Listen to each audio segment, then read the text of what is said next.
Good Dirt, we want to encourage farming practices that are healing to the soil. Farmer's Friend exists to equip, educate, and inspire small-scale farms, flower growers, and home gardeners to change the world through regenerative agriculture.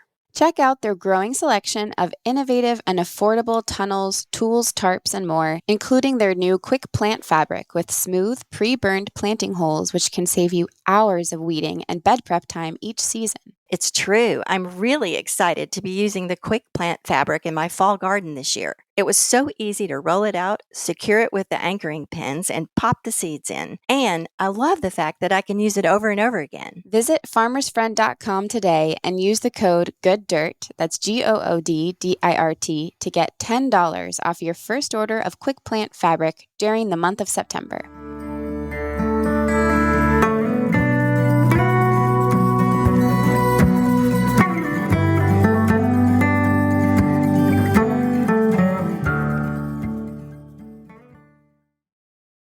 Fast Forward Productions. The women are speaking.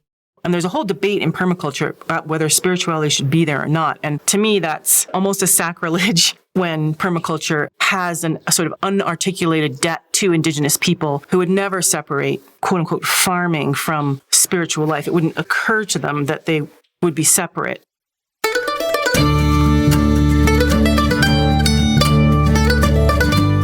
You're listening to the Good Dirt podcast.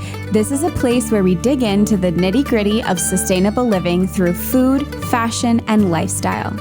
And we're your hosts, Mary and Emma Kingsley, the mother and daughter founder team of Lady Farmer.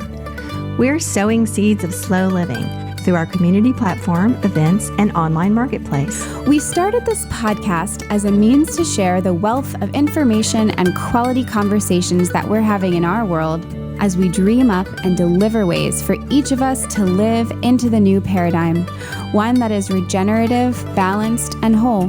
We want to put the microphone in front of the voices that need to be heard the most right now, the farmers, the dreamers, the designers, and the doers. So come cultivate a better world with us.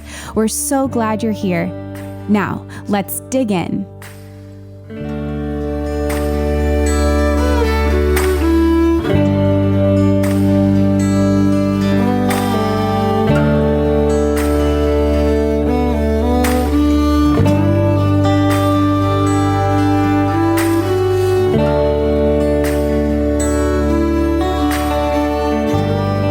And welcome to the Good Dirt podcast. It is September 1st. Gosh, can you believe it? Mom, I think we've got an episode of Slow Living Through the Seasons, which is our new podcast from you, coming up next week. So do you want to give us a little preview? Yeah. Okay. So September is the month when we officially welcome fall, but it's still 3 weeks away. So in the spirit of slow living through the seasons, we're embracing these last beautiful days of summer, even though we're surrounded everywhere by the marketing of fall.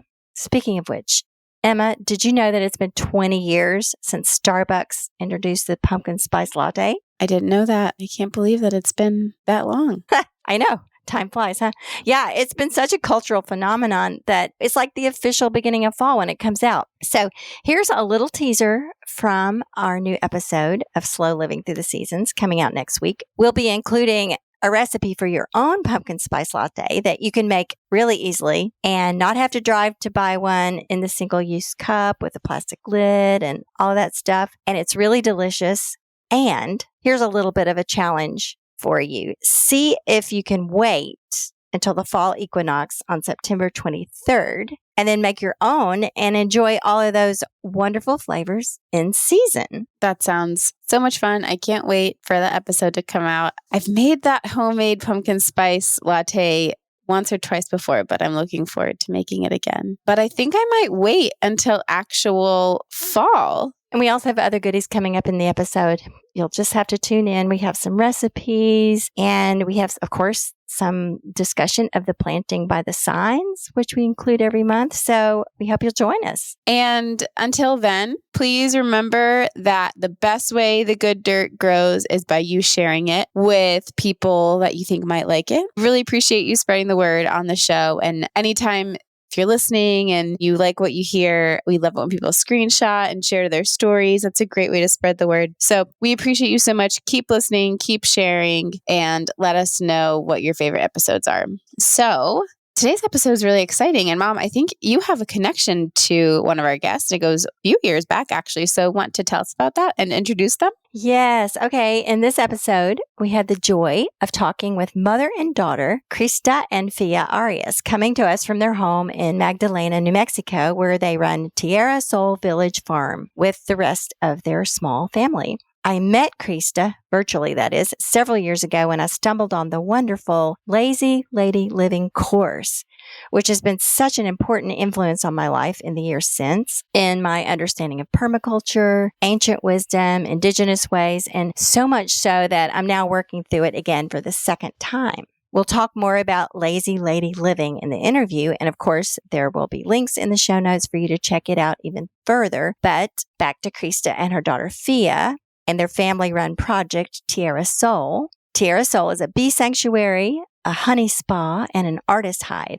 It's a center for healing, liberation, and cultural repair, where people can find well-being and connection and belonging in an often confusing and complicated world. Krista Arias is a myth mender, an earth alchemist, and the creator of the Folklore Foods and Farming program. Also, among other things, she is a nutritional therapist, a restorative justice enthusiast, a permaculture instructor, birth keeper, and death midwife. Krista has spent her lifetime exploring the dimensions of human experience in relation to the world and cosmos. Tierra Soul is infused with all she has learned and become. Fia Arias is keeper of the farm animals, big sister, daughter, and aspiring, sustainable, regenerative, and connected farmer. Her specialty is dairy. She has established a strong herd of mini Nubian dairy goats and has come to understand their genetics, knows their needs, and how to raise them as holistically as possible. Fia is 17 years old and has been homeschooled her whole life. She is currently completing her GED and pursuing a lifelong love of plant medicine and art.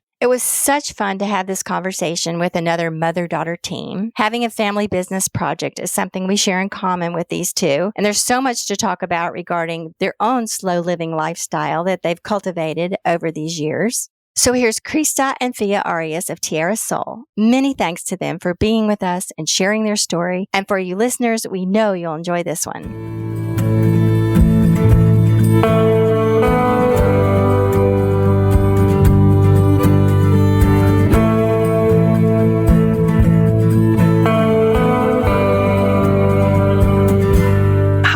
I'm Krista Arias of Tierra Soul, and I'm Fia Arias.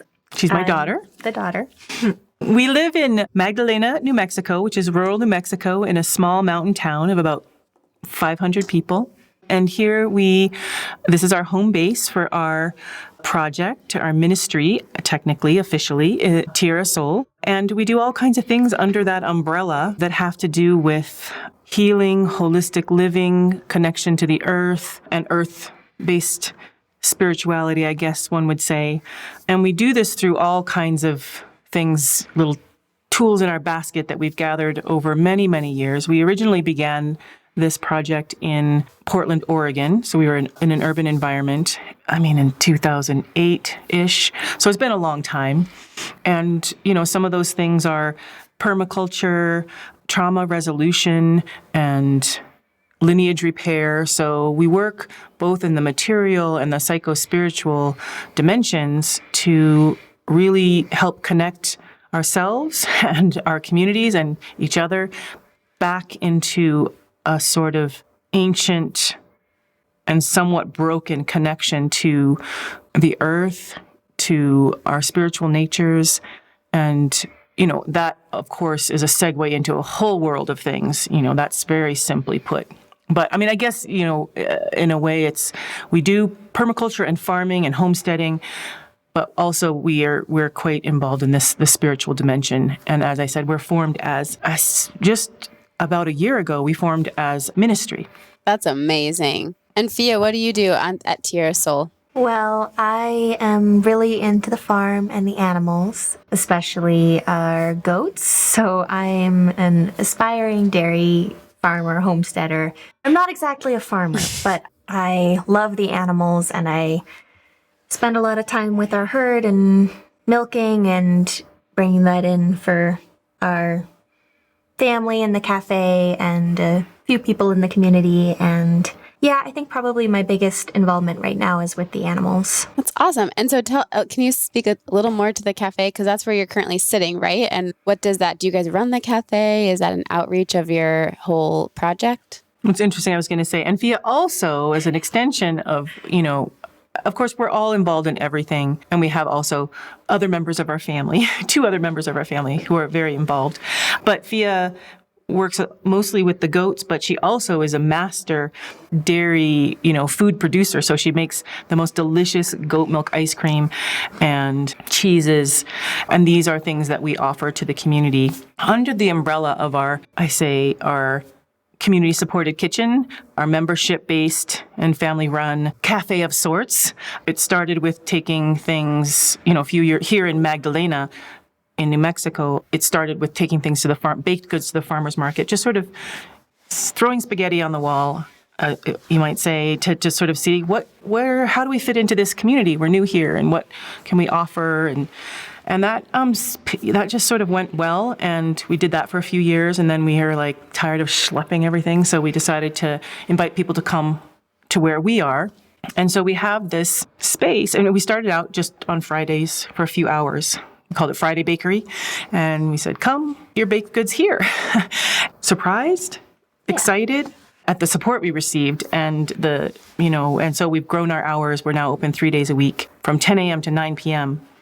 And we also, that's in conjunction with our farm stand where we sell, our farm crafted soaps and lotions and potions, and also, basic things. In this town, when we moved in, there was a Family Dollar, and then there's two, and now they're putting in another dollar store. So you can get, in your 80-20 life, you can get any kind of crap you want.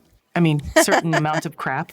But we wanted to offer something, because there really isn't. So in addition to the baked goods, we offer basic, dry goods. We have a bulk section, an apothecary, and, basic stuff like maple syrup and honey and butter, and and sort of centered around our milk. And it's that's a full-on cafe. General store cafe situation. Oh, that's awesome. When we lived in Portland, we had like a building that was like an old storefront it was built in 1906, and it was like we call it the Mercantile. So because our plan was always to open a storefront there. And so it's kind of an extension of that. And, in all the years we ran a bed and breakfast, and in our urban kind of farm iteration, we always had a farm stand that, just that guests would get things from. It wasn't public, so to speak. And this also isn't public. It's technically people who come in are members, and so we have agreements sort of outside of the public domain. We're operating in the private domain. That's so interesting. So it's like a co-op, social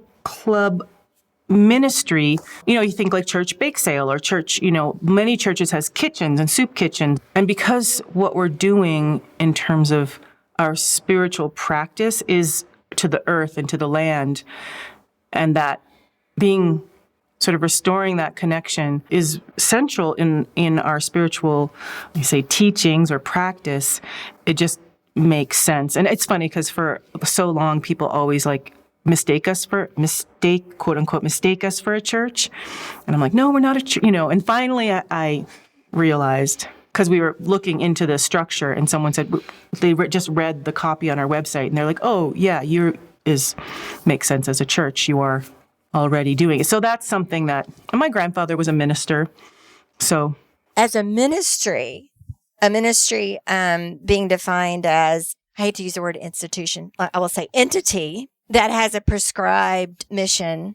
You get to operate, for instance, I'm thinking we could do something similar. I'm so inspired. I'm going, we should do that. We could offer things under what they call I think it's called the cottage laws, where, we could bake the bread or make the things, and it wouldn't have to go through the usual kitchen? hoops. Like a commercial kitchen. It would be like a bake sale. Churches Is that can how do yours that. works, or do you have a commercial kitchen? we function basically a community-supported kitchen. There was an example in San Francisco of Jessica Prentice began the 3 Stone Hearth, And it was, she called it was like community supported agriculture, only it was community supported kitchen. And basically it was like you sign up for shares and then every week you could pick what you ordered.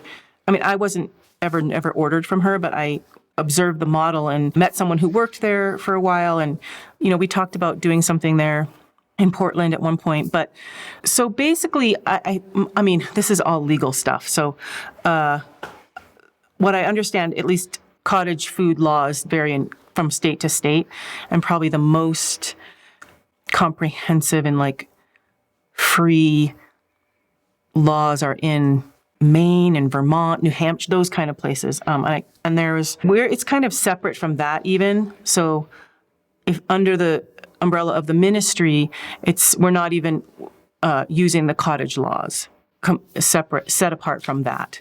And part of it has to do with traditional techniques. A lot of times they're outlawed by health departments. Of course, and so we're in relationship with our members. And, some of them, we do have double layers, like where we're like, okay, that part we plan to put under licensed kitchen, and this stuff we'll do here, and this stuff is under a herd share, and this stuff is under the cottage laws. Kind of double up because what is a ministry is an interesting question. And, it has to do with having a deeply held belief relating to spiritual life.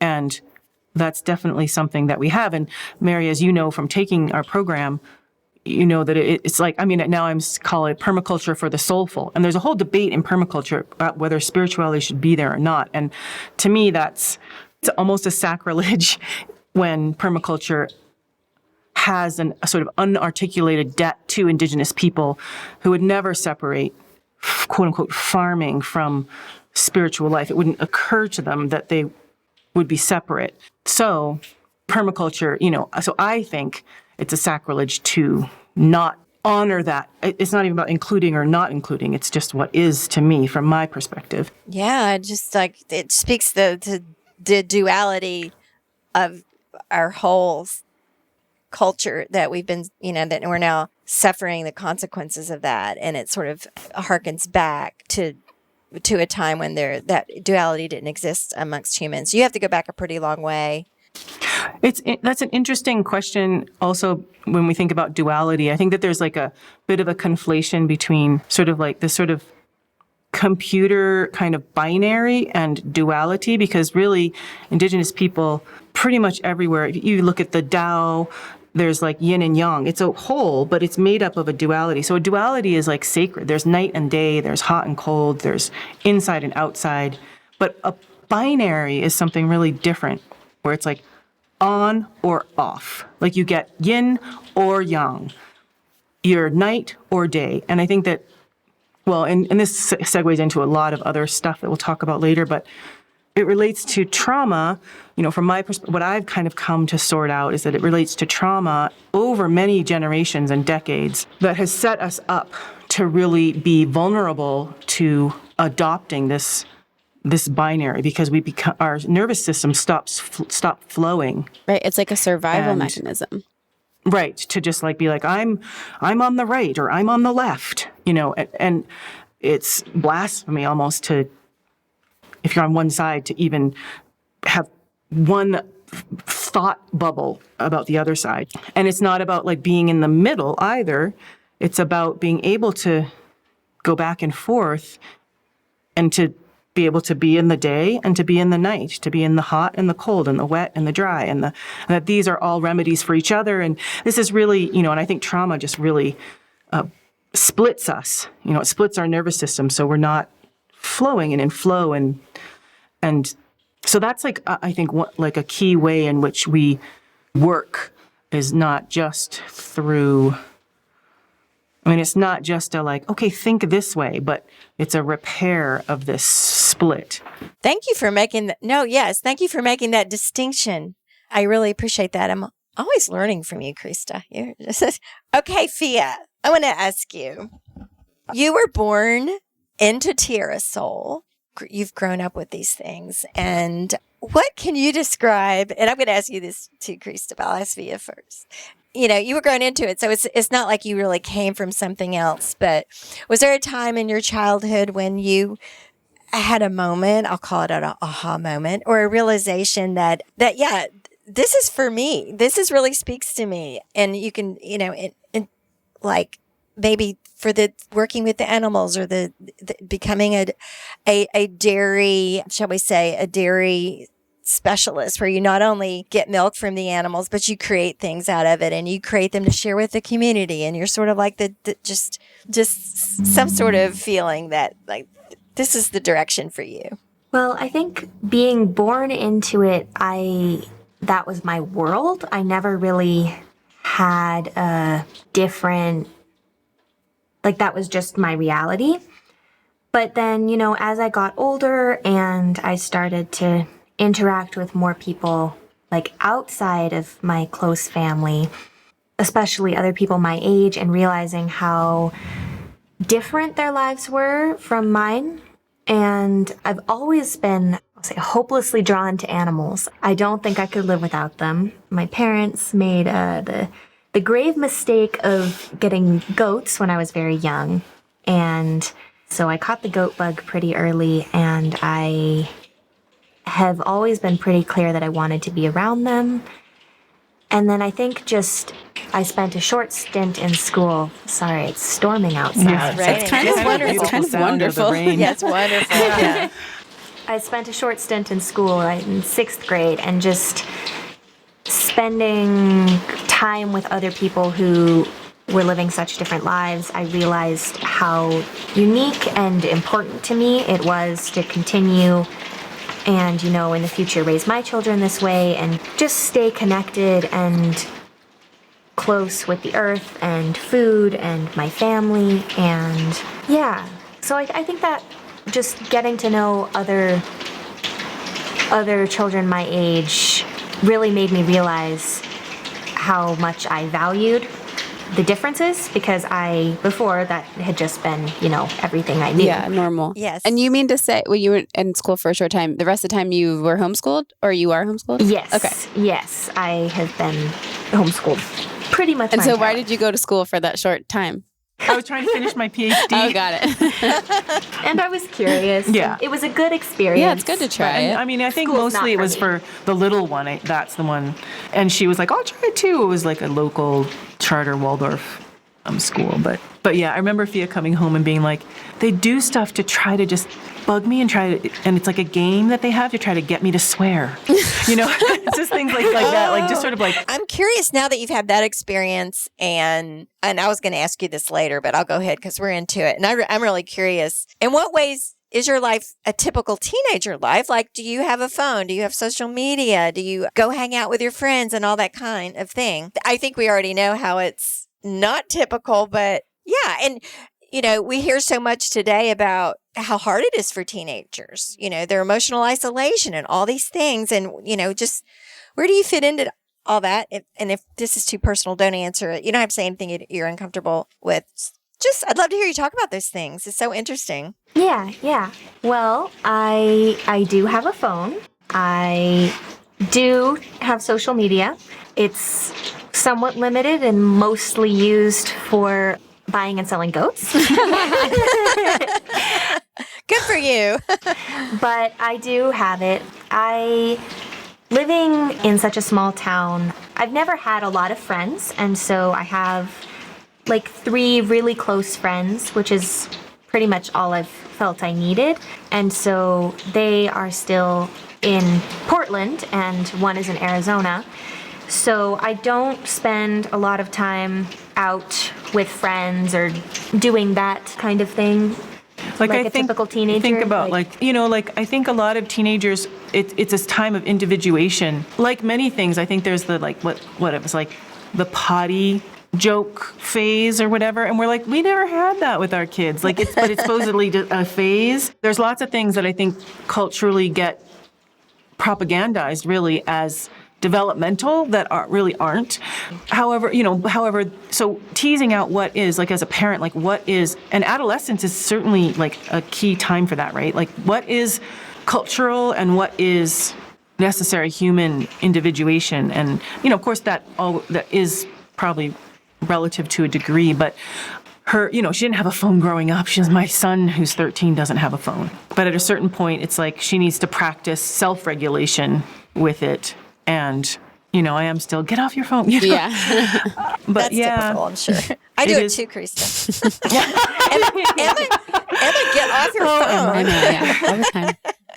And she's 32, so. And like how the role as mother shifts as she becomes an adult. But we also have this sort of cultural, ancestral, Mexican, ethos that we kind of hold dear and sacred that is different, that families, launching your child off into the world as a separate entity is not, they've been trained since childhood that that's not how we do it. And that it's not, though, that she won't, Mexican people don't ever individuate either. They don't ever have professions but it's like a different model. I mean, okay, an example would be like, this is different from like the Mexican piece or indigeneity or anything like that, but just like, I grew up in Canada. When you go to college, the culture around it is just you go to the local college and they're all, public and they're all pretty much the same. And if you go to grad school, then you might pick somewhere and you live at home. You go to the local and you live at home. So that's like a little closer to what we would, whereas, in the US, we're discovering through her friends that it's like a thing where when you go to college, you look for a college all over the United States, and it's like 5 times the cost if you go out of your state, and that's expected, and you're not really, it's like you're in a different class if you don't do that or something. Mm-hmm. Fia, are you going to go to college? Do you think? I think so. Do you think you'll go away, or do you think you'll stick around? And do you know what you want to study? I'll definitely stick around. I have a lot of dependents. Yeah. And you have your goats, your goat business. Exactly. I can't. They need me. And so do you have a school nearby? A few hours away, yeah. I'm thinking about. So, Krista, I'm really curious about hearing about your background in a broad sense and what brought you to this, the work that you're doing now. And did you have an aha moment, or did you have a time when things went in this direction? Was there a before and after? That's an interesting question. Like, I think like some of it has to do with, like Fia was talking about, like how you grew up. I mean, there are certain things that have carried forward. My mother was born in small town Alaska, like really small town, like you have to fly in kind of, and she moved to other small towns, but mostly she really grew up in, and her father was a missionary minister who was the preacher in the town that she lived. But it's really, like Alaska, I mean, and then she moved to Seattle, to the United States, to the mainland, I don't know what you call it, the lower 40, 50, the lower whatever, anyway. 48, I don't know. I'm thinking of the back 50, the something. Well, but like things like that, I don't know, because I just didn't grow up with single mother. I was born in 1970, so this was, really a threshold time when, my mom was a teacher. Before 1970, you couldn't have a child out of wedlock and still be a teacher, and so she really, at that point, she couldn't be a teacher. She ended up becoming a computer programmer, which is sort of interesting. But the point is that she really was, you could say, culturally set apart from, she moved to another culture from Alaska too. So like, I didn't know who John Lennon was when he got shot. Like, I didn't really know. It's like you were from another country. Right, kind of like Alaska. Yeah. Alaska is a very, different. Yeah. So did you grow up in where, Canada, did you say? I was born in Seattle, and then I moved to British Columbia when I was 10. So just the part that I'm speaking about was really that I just didn't really fit in. And then also I think that move to Canada also was another sort of level of moving somewhere and not really fitting in. And of course, my visible ethnicity, I think also being in Canada, which is a very British kind of milieu, I definitely stood out and was, so there was these ways in which I didn't really fit in that I think are a part of, when I was very young in Canada, sort of like adolescence, I would say I had the cosmic, opportunity to be initiated into, like, in Canada, they would say Aboriginal or Indigenous or Native, history, teachings, and ceremony. So that, I think, was a turning point for me where, like, in terms, and there's like echoes, like sort of cycling back through that of, but this, I sat in my first sweat lodge at that time and met with, we would say, medicine people.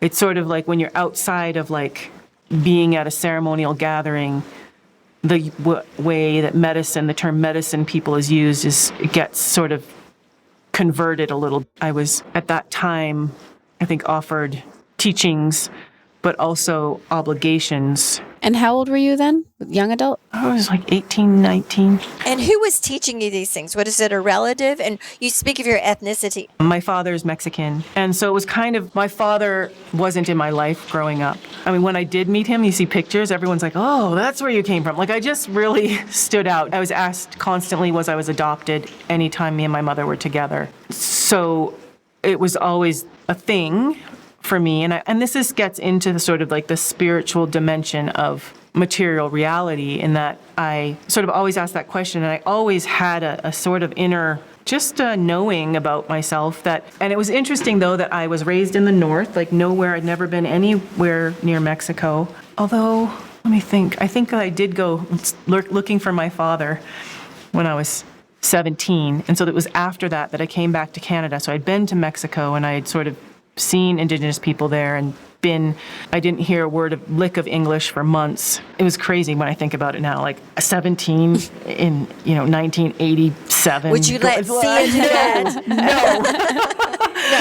Oh my gosh. But I came back alive. But that was a turning point too. I mean, it was really really cracked me open. And I went into like a pretty deep, what I think the West would call depression, but it was like a swimming in the underworld, a swimming in the unknown, a swimming in the known in my own body. And anyway, I came back and I was brought by, just a Canadian friend to this ceremonial gathering. I just was going with her. And she, I say she was a white lady.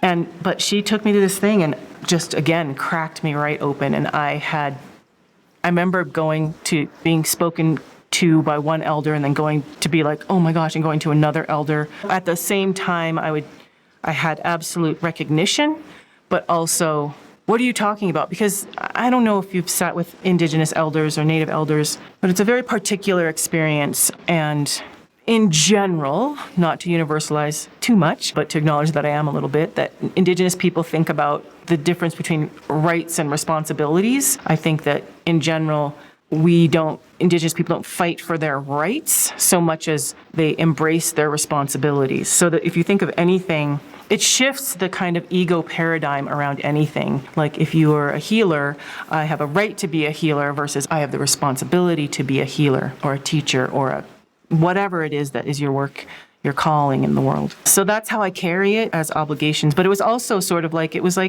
I was given a window into my destiny or my obligations, my calling, my work. And then after that, I was invited to sit in the sweat house, which was a very profound experience there in the lodge that set the stage for everything. So if you talk about like an aha moment, that was like the beginning. And then sort of, I think, sitting in the sweat house, I think, circling around, giving birth, that's a ceremony that is very, when you look at it, contemplate it, it's very similar. And I think that was another moment where I was like really reminded profoundly and strongly what I was to do in this life. So really the whole constellation of Tierra Soul is, it's our family together because that's a sacred unit as well. But that in terms of my contribution to it, that's a big, it's sort of the idea of indigenous soul, which I first heard from Martine Prechtel, Francesca Mason-Boring, who is a family constellation practitioner and also a member of the Shoshone Nation. And she, talks about how every one of us, if you go back far enough, we all come from the tent. You go back far enough, there's still the one that before the trauma.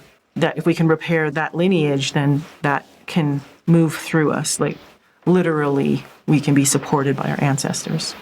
Well, from my perspective, it seems like there is more and more acknowledgement and appreciation of indigeneity, because, and I'll get to this question too, permaculture is about more than farming or gardening or how you handle the things you grow. It's about so much more than that. And so we're bringing forward, I think, more and more in the mainstream, these methods and these understandings and this way of relating to the land, because we understand that, the way that we've related to the land for many thousands of years now is threatening our survival. There were many, many, many thousands of years before that when indigenous humans were able to do this without threatening their survival. And so one of the things you're referring to when you talk about the trauma, where we broke from that, and now more and more of us are waking up to the fact that we are threatened. We're threatening ourselves and looking back to these things. So your teaching and your work at Tierra Soul and your lazy lady living and myth mending and all this stuff and incorporating all of it in is so relevant. And that's why I've just enjoyed so much studying with you and following your work and so forth. So I want to hear, I want to tell the audience about Lazy Lady Living. And what is that? That is the program that was brought to my awareness and where I first entered into your work. Talk to us about it. And what is that? And what's lazy about it? And Fia, what's your take on Lazy Lady Living? Somewhere in there. Give you a chance to talk about it too. Okay, so I think you're right. You're absolutely right that there's sort of an indigenous renaissance, and there's a grappling with what that means. But it's interesting because Lazy Lady Living now is more than 10 years old. And since we first did the first kind of like draft run of it in, I think it was 2011 or something, or 12 maybe. And so at the time when I began it, I knew there's this idea, one of the things I needed to articulate and that I'm wanting to kind of hold space and support the grappling of is the sort of how do we, our quote unquote indigenous soul, as Martine Prechtel describes it, or our indigeneity or our indigenous self, while also like understanding the perils of cultural misappropriation. And that's like something that I make a distinction between cultural appropriation and misappropriation, because, in Gloria Anzaldúa, in my lineage, in indigenous mind, the stone might be my relative. So I say my lineage of Gloria Anzaldúa, it's not quite the same as like a genealogy, but the teachings of Gloria Anzaldúa are powerful and I carry them. And so she talks about appropriation, like as an artist, for example, that's just what artists do all the time. And there is a way in which appropriation is how we might even remember something. So I have a whole, method of how you can use appropriation without then misappropriating, which is a step further and maybe getting stuck due to trauma in a repetition. And that we can do with our own cultural traditions as well. And it's a fine balance between taking something out of tradition and misappropriating it and being stuck. That's the other pitfall on the other side, is being stuck in repeating it exactly how it was, because traditions always evolved. They say even that the curanderas in Central America, they say even the plants shifted their medicine to help with trauma after the trauma of colonization. So appropriation and misappropriation and how we can restore this indigenous soul and that is the grappling, I think, the greater grappling. And there's how do we do this so that we are healing and moving forward, not pointing fingers, not that we need to just let things go rampant that are misappropriations either. And this is I think the trauma healing, why I kind of just step back from all that and get to the trauma healing, because that's ultimately the constitutional, physiological, psychospiritual break and fragmentation that makes us vulnerable to misappropriating or to being stuck in a cultural blind repetition, and even then dismissing creative evolutions that the plants teach us is the way of nature and being. And so when you think about lazy lady living, I think about laziness. When I was young and in college back a long time ago, and this one roommate, we always would say, I'm not lazy. We're not lazy. We're efficient. When you wouldn't read the book, but write the paper, stuff, it's sometimes when you're playing the game, you just got to play the game. And so in the course, when I took it for the first time, lazy lady living, what is that? The message comes across tell me if this is what you intended. If you're going to distill it into like just a couple of thoughts, is like, if you work with the earth, if you work with nature and you enter in to the rhythms and the flow, then you're not fighting and you're making so much less work for yourself. Things happen and you can sit back and watch and go, wow, that happened, that grew, that evolved, that problem resolved, and I wasn't fighting it every square inch of the way. Lazy lady living in terms of like farming or gardening or permaculture is different. And I think permaculture has this in it, is that it's not about learning the how-tos and the rules and the zones it's about retraining and remembering and restoring ourselves and our bodies as earth. And this is an indigenous, there's an Okanagan word for body includes the word for earth. So there's this sort of like linguistic indigenous from this particular cultural group, so that we're remembering ourselves, not like our bodies, not even just in relationship to earth or emulating earth or nature, but that as a part of nature, so that and that is efficient. Not lazy. I mean, lazy if it, I'm sort of joking, but like how, and it relates to the education too, like how I sort of joke, I have this thing called bibliosmosis, where I just sleep with the books and I don't necessarily read them. And there, like this idea that your dream life is valid, and I sort of joke about it in tongue in cheek because really I can't really be serious about that. But that was a kernel in this, I'm not lazy, I'm efficient, which is like the Western mind can understand. But what I'm really saying is like, I'm going to dream and it's going to come to me in a dream and then I'm going to write that. Yeah.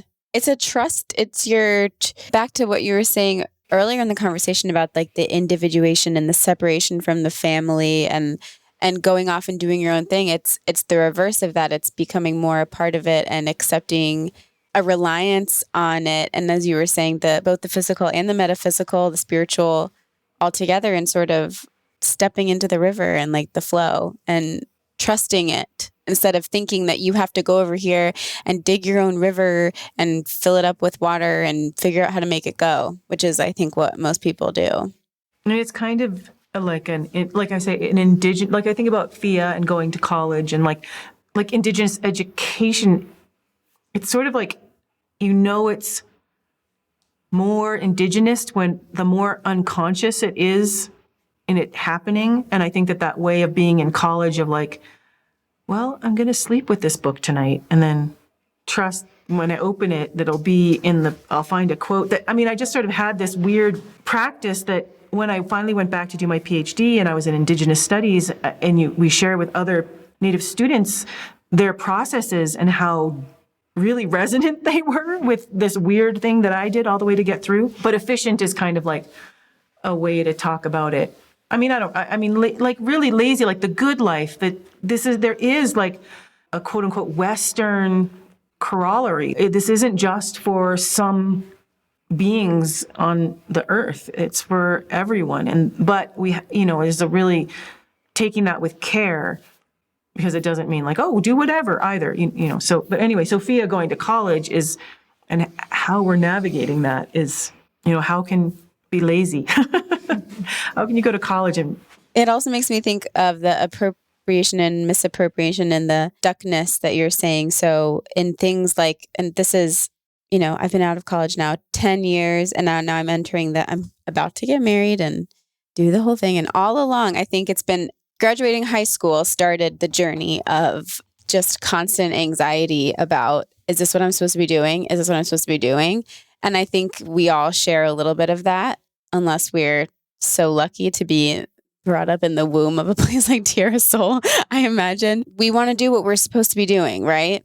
Or what we're meant to do. And so we want to do that. So plenty of institutions and traditions have been put in place, literally capitalize on that. So, all these young adolescents across the country want to get higher education, here's a really expensive way to do that. And you have to do it or you're weird, all the way up to, oh, you want to get married? You want to engage in this longstanding tradition of uniting with another person for all of these reasons. Here's how you do this. It's very expensive. And here's how you're supposed to do it. All the way through having kids, I imagine buying, like everything that I can think that we're supposed to do. Dying. Right, how you're supposed to celebrate how you die. I meant to ask you this earlier too, in regards to your cafe. It sounds like what you're doing is a little bit outside the system of a normal capitalist cafe restaurant. And so right. I think, I don't know really the point that I'm trying to make, but I think it's really interesting how it's all sort of connecting, and this idea of misappropriating these traditions, of these beautiful traditions of going off to get an education. That's a beautiful tradition that can be really misappropriated and misconstrued into doing something you think you're supposed to do, but maybe you don't have to in that way, right? Reject college outright. Be like, she's not going. You don't have to do that either. I don't know. Yeah. There's, it's like, and I've done a lot of like 3 master's degrees and a PhD, like a separate PhD than the 3, and it's always been like looking for what's resonant, because in a way I'm like sort of like bicultural in that I grew up and carry this sort of ancestry, like whether I was raised by my father or not, which I did meet him eventually, and that's a whole story, and it was very healing, but I carry the ancestry of both of these lines, and I think that that's been a big, often unconscious even, motivator and driver of this way that I've always gone to colleges. I went to the Evergreen State College because it seemed more organic, like more like this unconscious education where you take one program, not 5 different courses, and you never know in a lecture, like, are you studying this right now? Are you studying anthropology right now? Are you doing math? Or that life is whole. And so but then I also went to St. John's College where, you study the dead white men. And I found the spirit of inquiry in the seminar room space there to be so profound and deep, thoughtful, and really ceremonial in a way. And so I've always been like looking for the ways that indigenous ceremony and Western ceremony, like where are they resonant? So as clues for what we might need, because I've always been a truth seeker. What's the point of all this? And it turns out that being connected to food, the materiality outside of us that we eat and it becomes part of our body. And that relates to being a mother. You breastfeed your child, your body makes milk that goes into their body and becomes their body. Like how sacred is that? So totally. Leanne Simpson, she talks about breastfeeding as the first relationship, and that's how we learn about reciprocity. And reciprocity being like a very core indigenous value in teaching. What do we retain and join? Because the point is to remember, restore, repair, and create culture that is good, that functions in a good way. Yes. And I want to ask Fia, you have this whole, as Emma put it, this womb of Tierra Soul. You can sort of make your way within it and kind of do whatever you want. You found your way right now with the dairy goats and so forth. And so what pulls you, if anything, like outward to embrace, like in terms of college or further education, or you're sort of in that coming of age window? What pulls you outward, if anything, from the larger culture to go study or embrace or explore, you could bring back in? Well, I'm very curious. I love to think and have been supported to be interested and curious about college from my mama. I've been wonderfully sheltered in many ways and protected, and I want to learn about other things, and I think I'm very lucky because I have the ability to learn and be curious and expand and push myself without having to leave and abandon and split from my family and my childhood. And I have a lot of options, I guess, in that I don't have the rush and the pressure and the stress of, okay, you need to do this, and then you need to do this, and then you need to do this, and it all needs to happen on this timeline. And I don't have a lot of that. And obviously, I'm still affected by the pressures in the world. I'm not completely, we were talking about that earlier, how we are still living in this world that has these ideals and expectations. And so having close friends who are being more affected by that than I am, and then I'm getting it through them. And I don't know, I often feel a bit strange or odd or even ashamed of the things that I want to pursue in my life. And it's kind of a constant struggle and like a fight within myself to not cave and become someone else. But it's also something that I'm very committed to because I want to be different and I want to do something different. And Well, I think the intention is for you to feel safe to go explore or do whatever that you want to. So you're not told you can't, like the trope of parents forbidding their children to do something and that makes them so determined to do it anyway, almost like as a pushback or a rebellion or something. Oh, that's interesting. I wonder. Yeah. Well, we talk a lot about the polarities in life, and the past 3 years have been so odd too, that like going to college or all of that the way it's being done is shifted, and time has kind of stood still. And so she's approaching 18, and yeah, I mean, I even feel the pressure through her friends, like such and such friend is going to college, and that's the only, that's going to be the way that she comes out feeling sort of, you don't want to reject college because you don't want to do that, but you also don't want to go because if you don't, then you're nothing. And college is shifting, like what what that provides is, I mean, I've always been one told them, okay, if we don't spend money on like fancy homeschool curriculums for high school, then we have that money for college. And I really made them something like almost a requirement I made for them. But then, it's really interesting because I have all this education, and really kind of I went to alternative schools. So I'm not really like a mainstream academic. But, I'm married to a man who literally got his GED. So there's also kind of a snobbery that could come with lots of education that I think she feels. But in our family, it's like she sees both, options as totally fine. Like, what's the point of life? Then when you remember what the point of life is, then you kind of can free up your choices. So I'm curious what she has. You have told me that you want to take a trip to Europe. So with her, you should do it. That's cool. You should do it. Well, I'll tell you a little story. I feel like my kids came of age at a time when the expectations were pretty set. And since that time, like Emma, she graduated 10 years ago. And I had 3 kids. So, we were in the whole college thing for several years before that. But I would do it over again if I had the chance. I think as a parent in the guidance of it, I think I would be more in the direction of where you are, Krista, is like, you can do other things. This is not a prescription. This is not a requirement. There are other options. And I've evolved too. And I do think it is a different time. I think there is more now than there was in 2005 when the first one of us started going to college. So, and now it's become so absurdly expensive that it can't be the common option that it was at some time. Well, it's interesting. I mean, I get the pressure. I sometimes, like even with homeschooling, like we're unschoolers. Like it's not, I mean, every once in a while they'll like have a panic because, the kind of dominant narrative gets in like, if you don't do this by this age, your brain just won't be right. It's like kind of thing, or like, I should have more structure or that, et cetera, et cetera. But then I remember, we have structure. It's a different kind of structure. It's more like a curation. Our time is very structured, but it's more about the sun rises and the sun sets and the animals have needs. And it's still a discipline and a practice. It's just not the alarm clock goes off at this time and then you're doing an hour of this and an hour.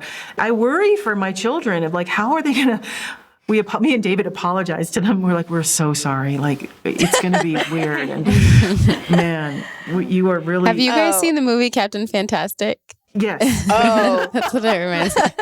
Nailed it. Yeah, I mean, those kids are great. I mean, if that's your life, that's amazing. Yeah, it's beautiful. Yeah. But it's also, we do live in these times like everyone else, and it's also troubled.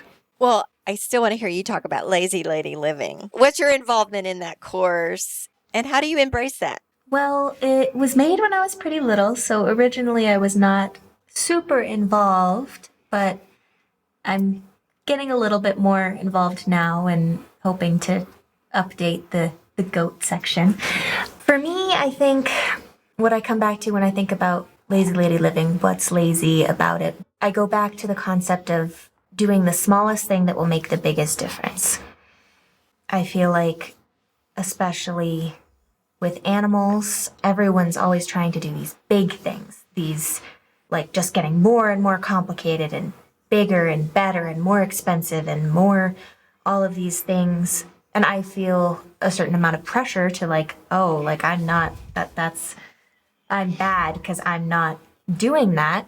But then coming back to, okay, look at our situation, our lives, and what is the smallest thing that I can do that would make the biggest difference for me and for them and what we're doing every day.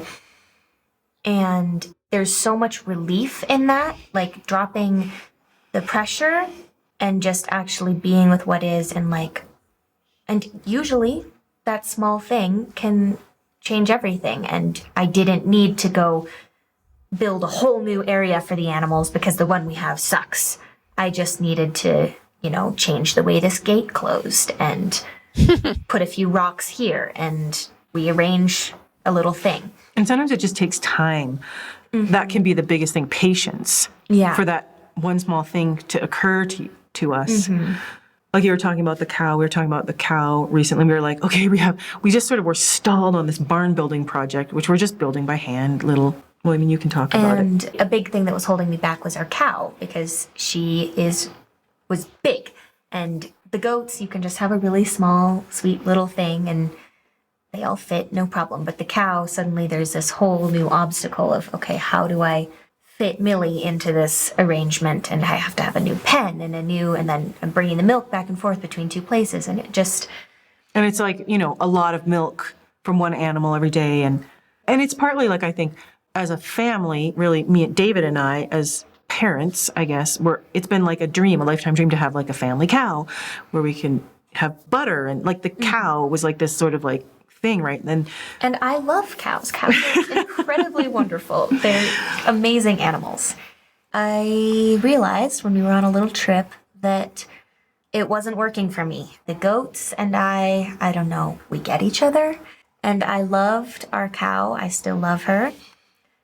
But for what I was able to do and what made sense for me and just being able to keep up with everything, we ended up making the decision to find her a new home and stick with the goats. And it was not an easy choice, but I'm so happy with the decision and I feel so much more able to manage everything now. And so building that barn feels a lot lazier now. Yeah, so now I feel like I can just build the barn and there's no... It's not so hard and complicated. And yeah. And one of the pieces that, like, I know because I was holding on to the cow, like, oh, but being involved with the Weston A. Price Foundation, there's like the butter and the yellow of it and how it has the X factor, the vitamin K, like it's like this special thing. And so we just finally did a bit of research, like cow milk versus goat milk. And David started it and then Fia continued it. And it's like goat milk is just better and it has vitamin K. It actually has more vitamin K than cow milk. It just doesn't get the yellow color. You're not going to believe this. My husband and I were just having this conversation about an hour before this interview. Well, he just said out of the blue, I wouldn't mind having a milk cow. But as you know, that's taking on a big thing. And then that would be adding its gigantic layer of maintenance and not laziness, it feels like. But we would both kind of love it. We're both kind of drawn to it. And the world over, goats are used. I mean, we've come to love goat meat, like goat sausage and goat carnitas, although that's goat whatever tamale filling. And we were kind of like, oh, it's a kind of, when you would think about permaculture and design, it's like an epiphany that it's part of the design of your system that... Yeah, it's smaller. Just smaller, yeah. And then he started talking about the goat milk. He goes, and he was visiting this farm where he buys his hay, and he goes, she gave me a glass of the fresh goat milk, and it was so delicious. It was the most delicious thing I've ever tasted in my life. He said, you think it's going to be goaty? and yeasty, and goes, it's not, because they feed it really well. So I'm going to relay this conversation to him. It's really true. And part of it is we've noticed people want the goat milk more than the cow. We brought this cow in thinking, yay, now it's like A2, Jersey. And no one wanted the cow milk. But also, there's also those people who are like, which we've experienced for like the past 15 years of having goats and goat milk. People are like, oh, I don't like goat milk, or I don't like goat meat, or, but then we cook for them. And just try it. And we give them a taster, taste the goat next to the cow, both raw, both fresh. We don't even ask them, which do you think is the goat? We say, which is more delicious? And they always pick our goat milk. But it does have to do with how you feed them. We have now, since we've been doing it so long, there are some goats that Yeah, it is sometimes genetic. you just can't get the flavor, the goaty flavor out. Interesting. What kind of goats do you have? I'm just curious. We have mini Nubians. I absolutely adore them. For their high fat content, but they're also smaller. The Nigerian dwarves have the higher fat, but they're like tiny and like. And they're really, really springy and crazy. I love them. They're great. They're adorable. But they are the goats who will like jump a 6-foot fence from a standstill consistently. And also like permaculture wise, or like being in place, as is sort of like part of the more contemporary conversation about like relating to place and ideas of place, is that we live in the desert. And although we're planting trees and we're thinking about encouraging the grasses and restorational grazing, etc. Goats in Spain, like similar country as here, goats, it's just around the world. Goats can survive. They don't just eat roots. Grass. They dig up roots. They can survive on a more diverse diet, not just like decimate the one thing, like the overgrazing. Yeah, that's permaculture. That's working with,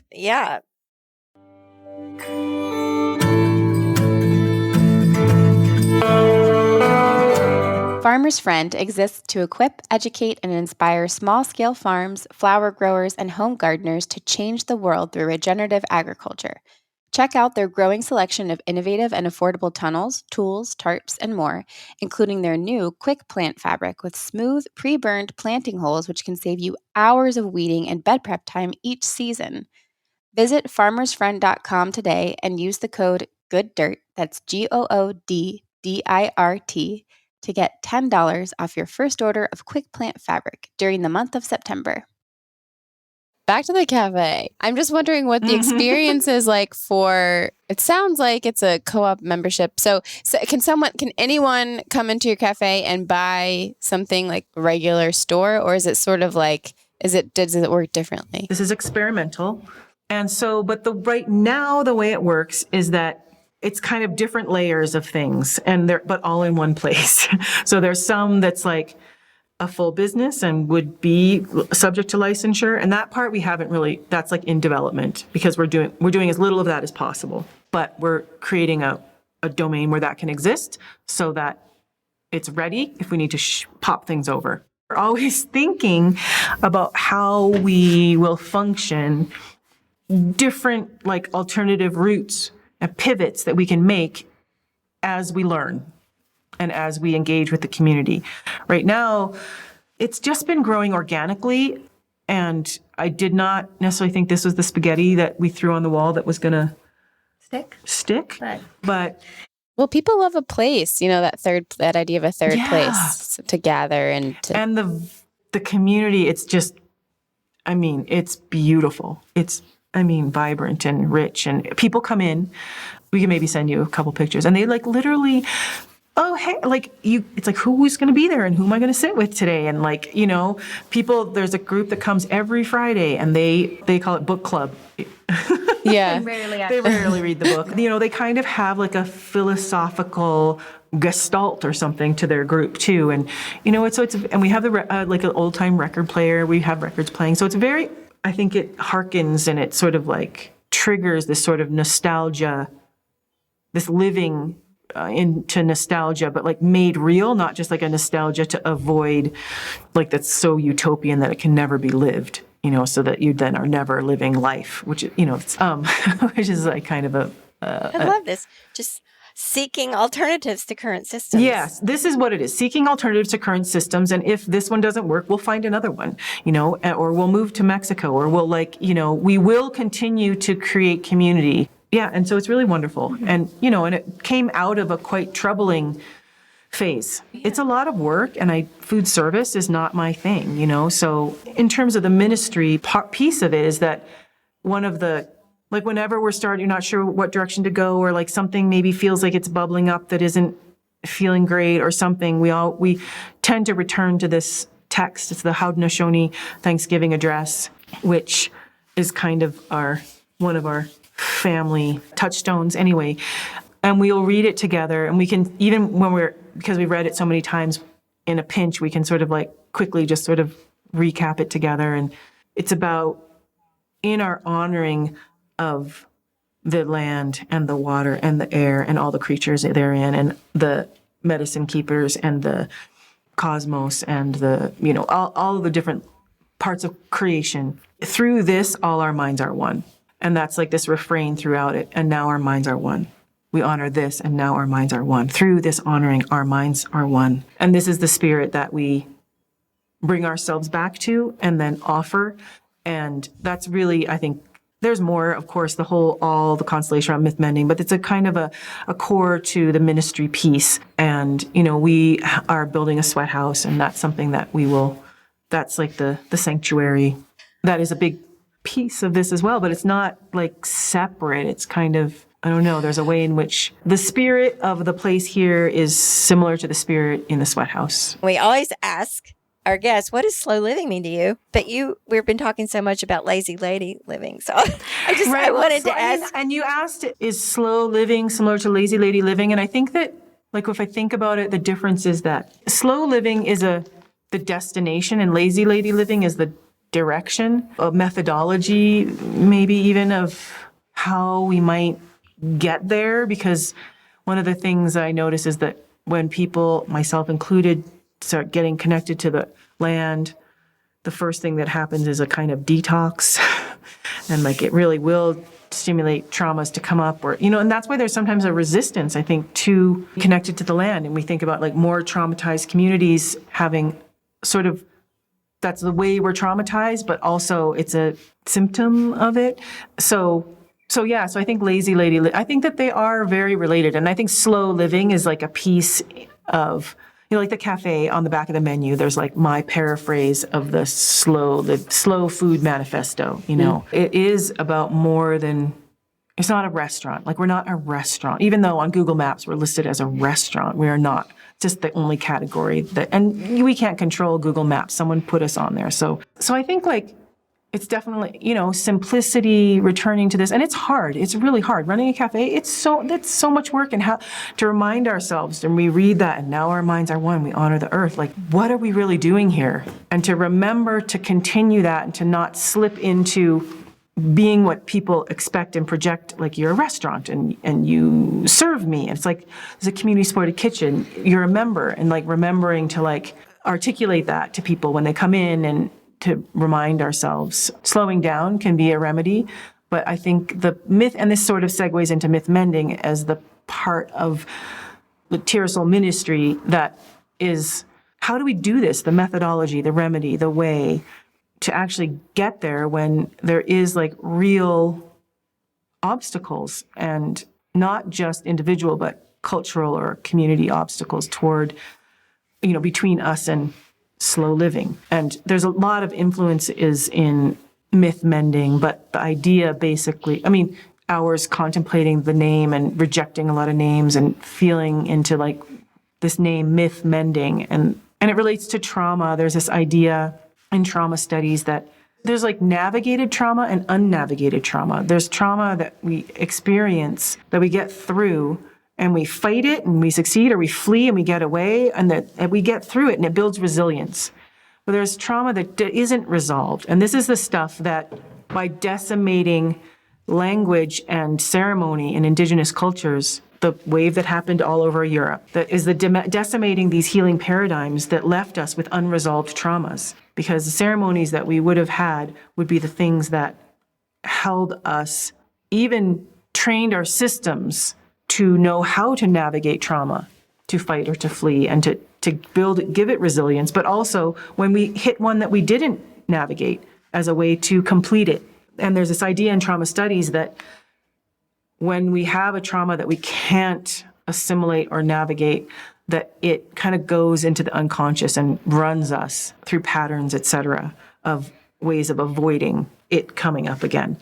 And there's kind of like the story that comes out of that experience is very different than once you then complete it, the story that happens there. And we think about our mythologies, it's almost if we can mend our myths, this trauma resolution is the way that we do mend our myths and have stories that are, I think, like growing up, there was this one line, like I was, my father, like I'd never met my father. I'd never seen a picture of him. I just had this one line. This was my whole story about my father. It was like, he was Mexican. He was from this small town. He left before I was born. Literally, that was everything. And this was like that. Our mythologies are, if you think about mythology, these are the stories they're the images that our souls live into. And that was what I had. But then after, this initiation into the sweat house and giving birth and meeting my father and meeting my grandmother and learning to make tamales and mole and going to danza and different experiences and doing this work, I have a much richer and nuanced and mended myth. So that's kind of what myth mending is all about. And it's really based in what was it resonant with out there in the Western world. So, in anthroposophy, there's like curative story, and somatic experiencing is a trauma resolution paradigm that Peter Levine developed for the Western mind, for therapists. I don't know how many, 20-something plus years into it, he acknowledged that the debt he had to Indigenous people, because it was a shamanic methodology that he was trying to like untrain therapists from their training and like teach them this paradigm, because it was something that the Western mind would say yes to. So I trained as a somatic experiencing practitioner, dreamcraft. I did a master's in depth in archetypal psychology. So these are things that I was like, oh, this resonates, so that I could develop something that would be accessible, that is really like a human paradigm.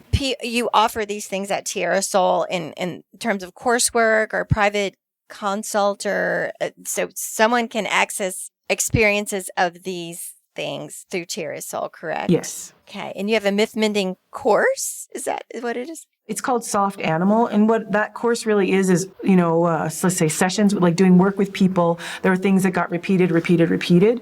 And it's expensive to have those sessions for me at time and people's money. And so I took out things that I repeat over and over and over again as a little sort of introduction. And so that's something that helps. I used to require it. It's a good idea, but I don't always require it now. But it's something that you can do to have an introduction, and that will help segue into one-on-one work or group work. And in Lazy Lady Living, that's sort of like the overarching course that includes traditional foods and permaculture and biodynamics and trauma initiation and things of like soil and cultivated ecology and energy systems and ethical right livelihood. A whole, it's sort of the umbrella. And then there's smaller courses or other courses that go more in depth into some of these topics in Lazy Lady Living. Ah, okay. What does the good dirt mean to you? Off the top of my head, it's like not just any dirt, it's good dirt. Beautiful, whole, alive, unadulterated dirt. The good dirt for me and for our family, in terms of, there's this phrase that it's a teaching, it's a mantra, it's a cultural value we find coming out of our mouth all the time, is like, well, in a good way. It's in a good way. And it so permeates everything. I'm like, I don't know when I heard it first. It was something when I led this group called in the Indigenous Project, where it was a group of mothers, women coming together to, with indigenous ancestry to kind of together restore the gaps and breaks in their indigenous identity. And so everyone brought teachings to that circle. And that was one of the big teachings, was in a good way. To do something in a good way. I don't know why, if it's everything that surrounds it that evokes for our family, or if there's something just also like in family constellation, there's like certain phrases that just, when you say them, that it's almost like just in the language, it's present. So it's hard for me to know because I'm a fish in water, but this idea of in a good way, doing something in a good way, just reminds us it's a regular way, like not an arrogant or ego-driven way. It's in a good way. You do that thing in a good way. And so when I think of the good dirt, I just think of the word good as being so simple and basic. And I have a friend, she spoke to me, a few years ago about in her language, the Lakota language, there's a word, and I don't know what the word is, but she says it means regular, and it's a virtue, being regular. You do it in a good way. It doesn't bring attention to yourself. And it's about being of service. There's this one teacher, he says, if you're feeling nervous about something, then you need to shift into like you're being of service, and that you're just nervousness, because it just melts away because so that's my association with in a good way. Or I mean, with a good dirt is in a good way. I like that. Fia, do you have anything to add? If not, that's okay. Not really. That's kind of what we talked about together. I'll ask you first, Fia, is there anything you'd like to add or leave the audience with as we close up here about the work that you do? Anything you want listeners to understand most about the work that you do?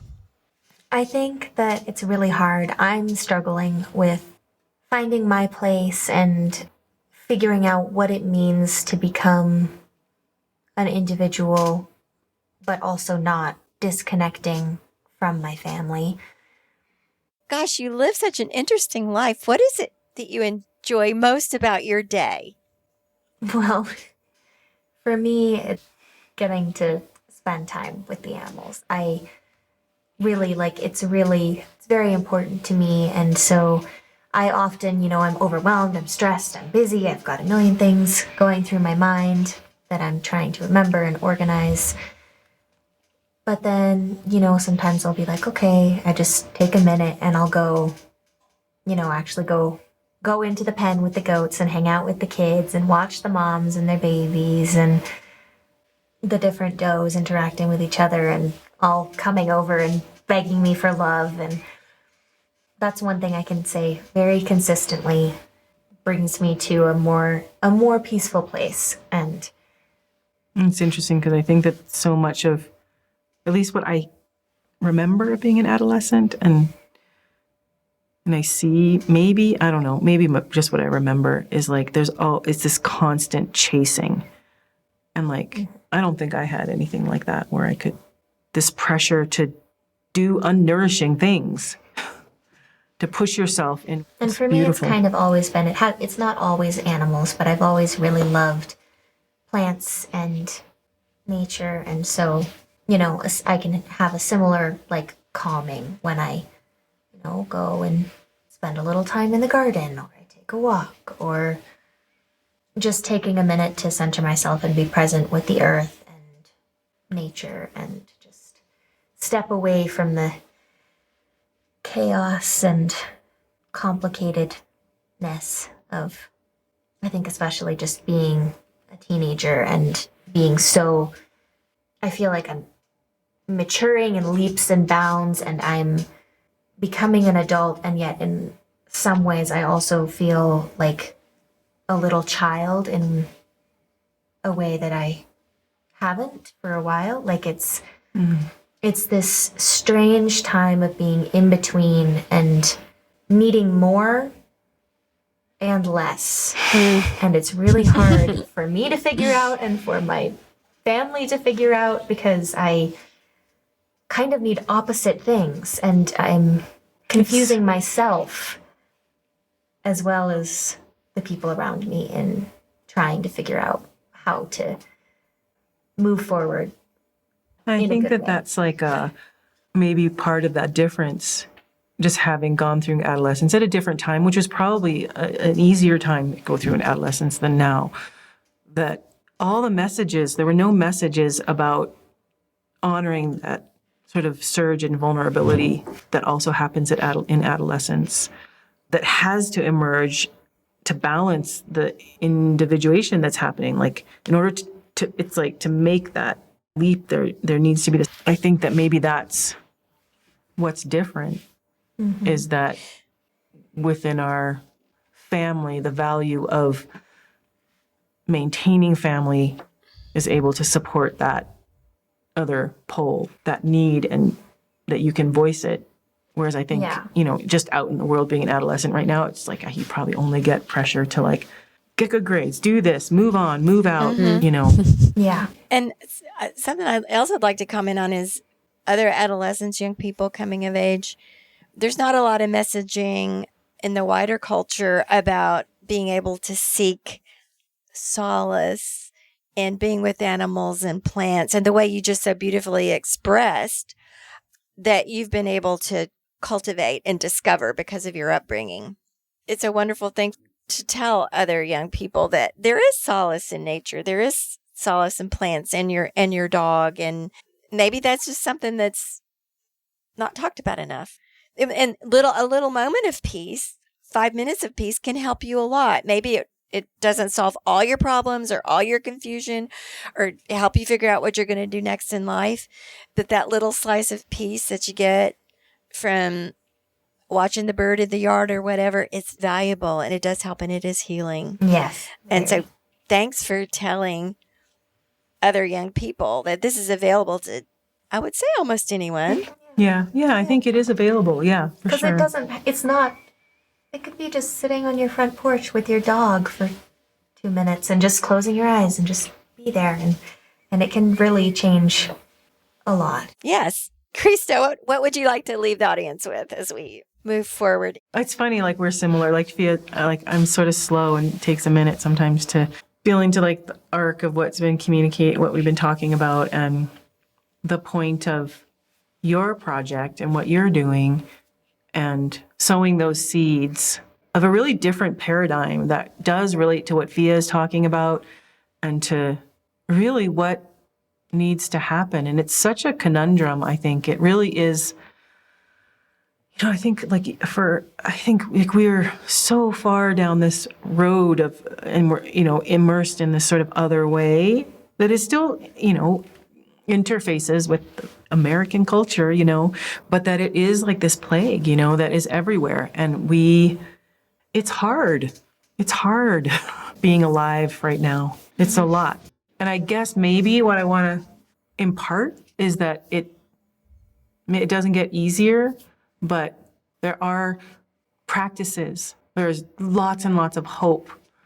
And maybe it relates also to that thing, like when you take a step, maybe it's like that small and slow solutions, like slow growth is the only sustainable growth. And that like taking small steps is really important. And like it seems like a small thing of like going in nature.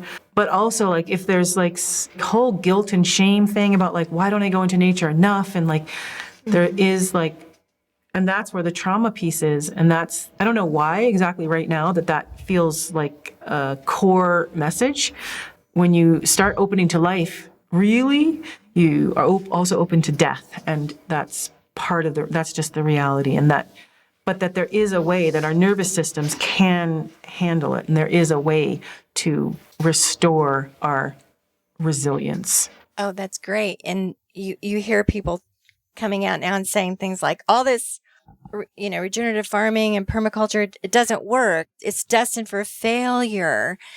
And, I hear those voices now. Some people get out and try it and it's the grind, and they can't quite make it work. And so what you just said, it's missing that piece. It's missing the because it's like it's an act of will without the spirit and the healing piece that we have, just having so much compassion for ourselves and also I think our enemies. I mean, this for the greater culture that we are being set up as ourselves and our enemies.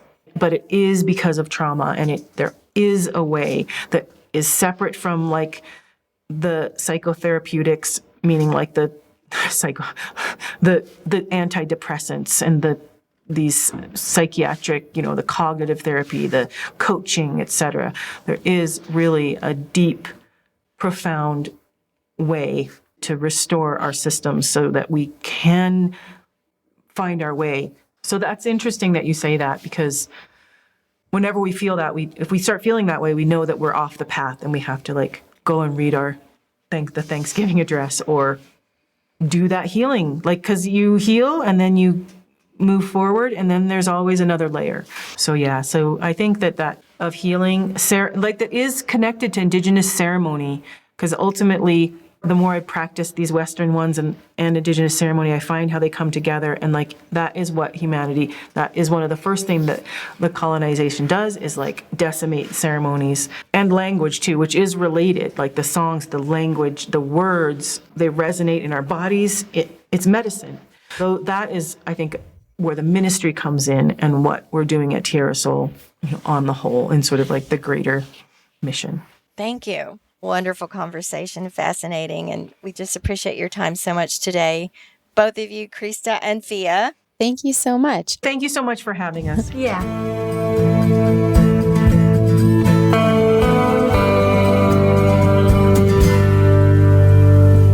Thank you for tuning in, calling in, and spreading the good dirt. We love hearing from you. You can reach our listener voicemail at 443-459-1950. That's 443-459-1950. You can find this number in our show notes and in our Instagram profile. This show is produced by Lady Farmer, a slow living lifestyle community, and the original music is composed and performed by John Kingsley. For more from Lady Farmer, follow us on Instagram at WeAreLadyFarmer. That's WeAreLadyFarmer. Or join us online at www.ladyfarmer.com. We'll see you next time on The Good Dirt. Goodbye.